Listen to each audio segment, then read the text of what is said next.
Тамаурын автомашины эргэн гантулгын Монгол гэр байшин болон автомашиныг дайрсан хэрэг 2023 оны 10 дугаар сарын 18-ны өглөөний 11 цагийн үед болжээ.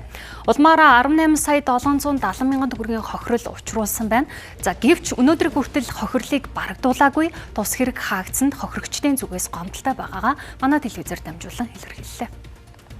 Энэхүү хэрэг одоогоос 2 жилийн өмнө Чингэлтэй дүүргийн 15 дугаар хороонд болжээ. Ослын улмаас хүний амнаас эрсдэж гэмтээгүйч тухайлын зүгээс эд хөрөнгөөрөө хохироод үлдсэн байна. Том оврын автомашин Монгол гэр байшин хашаанд байсан автомашин зэргийг дайрч ихээхэн хэмжээний хохирол учруулжээ.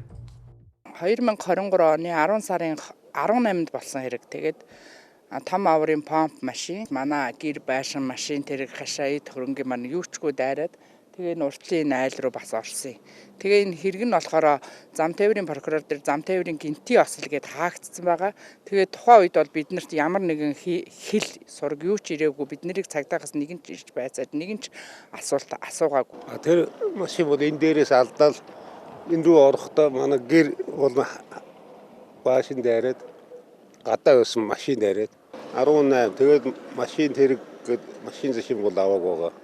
Машин зэргийг бол авч өгнөгөө тэгээд алга болсон.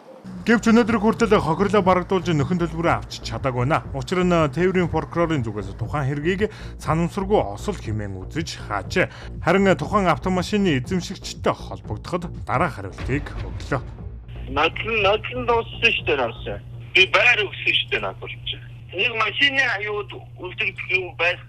Өөрснөө машинаа машин аваа гэсэн юу гин машин өөрснөө гадаад надад чинь авахгүй. Би надад чинь 150 сая төгрөгийн байр өгсөн шүү дээ. Тухайн осолтой холбогдсон автомашины эзэмшигчийн зүгээс дараах хариултыг өглөө. Гэвч өнөөдөр хүртэл хохирол бүрэн барагдуулаагүй, хохирогч дахин хохирсоор байгаа. Манай улсын хууль тогтоомжийн сул байдлыг тод томруунаар харуулж байна.